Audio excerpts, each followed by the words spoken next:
So the Indian team has hit a 6 at this Cricket World Cup. That is 6 games, 6 wins, and they are the only undefeated team in the tournament so far. The latest win coming against the defending champions in England, that was played in Lucknow. As usual, you're going to be listening to 5 big talking points. That's going to be our focus in this particular video, just as we do for every other India game. And I'm going to start with point number 1, and that is the positive for India. And what's that number 1 positive? You know, you're going to talk about Rohit Sharma, you're going to talk about Bumrah, Mohammed Shami, all of that I'll get to a little later. But I think the biggest positive for India is the fact that this was the very first game in the tournament where the Indian team batted first and won. Now, if you saw the previous 5 victories, they came while chasing. India seemed to be very comfortable chasing. They seem to have mastered that template of chasing in ODI. But what would have happened if they were to bat first? Today, that decision Rohit Sharma didn't have to make. Joss Butler won the toss, decided to put India in, and that decision was made for the Indian team. And I'm talking in hindsight, after the result is done, India has come out in flying colors. We've seen what's happened with the South African team. You know, they have been doing just exactly the opposite of the Indian team. They've been doing very well when they are batting first. As soon as you get them to chase, they've had a bit of a trouble. They've lost that game to Netherlands and almost lost a game versus Pakistan. So that's been their Achilles heels. For India, India have batted first and not won a close game. They won it handsomely by a margin of 100 runs. So that's going to be very crucial, because going forward, you could find yourself in a scenario where it's a knockout game and you have to bat first. This will give this Indian team a lot of confidence in terms of batting first, and the kind of confidence that their bowlers then give them. With whatever total they were to put, the bowlers are going to help them defend that. So that's point number 1 from this game, the big positive for India, batting first and winning.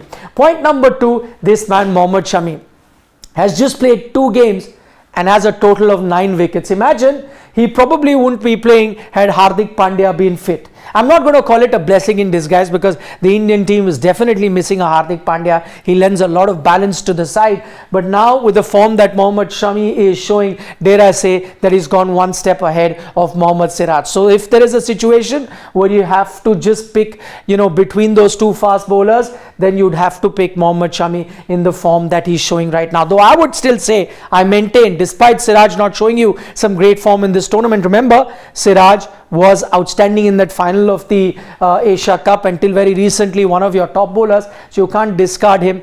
I would say you stick with Mohammed Shami going forward as well. Let me give you a example. You know, when you play a Shardul Thakur, when you're trying to get that batting vis-a-vis dropping a Mohammed Shami, let me give you an example.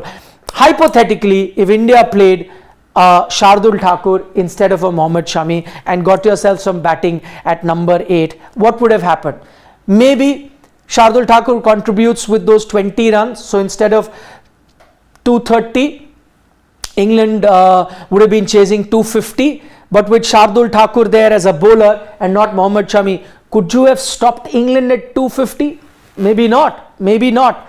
So now reverse that situation. Even if you don't get that 20 extra run that Shardul might give you, which Shami does not, but with his bowling, he can ensure that even if you've got 20, 30, maybe even 40 runs short of the target, as India were below par today, he's the kind of bowler that can win you games. So if it's a choice between Shardul and Shami, go with Shami, and that's why I say play all your 3 fast bowlers. That could be a way to go. Also, really happy for Shami to have done this. It's not a surprise he's picking so many wickets. Remember, in the recently concluded IPL also, he was the highest wicket taker. So he knows how to consistently take wickets with the white ball. Now tied with most 4 wickets haul with Mitchell Starc when it comes to the Cricket World Cup, and hasn't played as many games as some other bowlers get a chance. So he is a must. You have to have Mohammed Shami in that playing 11. How you do that adjustment, I've just given you a hint. Maybe that is something that the Indian team can look forward to in the rest of the games once Hardik Pandya returns. Point number 3, the man of the match. I have no doubts. I know there's a bit of debate happening in social media. Should you give it to Shami? Should you give it to Rohit Sharma? No doubt it should have been Rohit Sharma, because that 87 is the highest that anyone has got, which is the second highest, 49 by Surya Kumar Yadav. So it tells you how tough the conditions were. And what I really loved about Rohit Sharma's innings today, I know he's got 100 versus Afghanistan, but I'll make this innings his number one of this tournament. I know, he gave you that start versus New Zealand, a very crucial inning. I know he gave you the start versus Pakistan, very crucial inning. But this has to be his best inning of the World Cup so far, because the wickets were falling at the other end. Conditions not very easy. The England bowlers bowling very well. And he changed the gears. Till now, he's been the aggressor, trying to set the tempo. Today, when the wickets were falling at the other end, completely changed gear. I would call it a captain's knock. That's what we saw from Rohit Sharma, deservedly the man of the match for this game. Point number 4, this is very interesting. Take a look at the points table. Many are saying India are through to the semi-final, England out of the World Cup. Not quite. Mathematically, I've done my calculations. Mathematically, India is still not guaranteed a semi-final spot. Logically, of course, they are through. Everyone knows that. I'm only talking about mathematically. India not guaranteed a semi-final spot, and England not out of the semi-final race. I'll tell you why. 12 points, there could be a scenario where you could have 5 teams finish on 12 points. You could have South Africa on 12, New Zealand on 12, Australia on 12, and even Sri Lanka on 12. Despite cancelling out each other, you could have a scenario where 5 teams finish with 12 points, and then net run rate will come into play. But as I said, logically, India in the form that they are, they're not going to lose any game.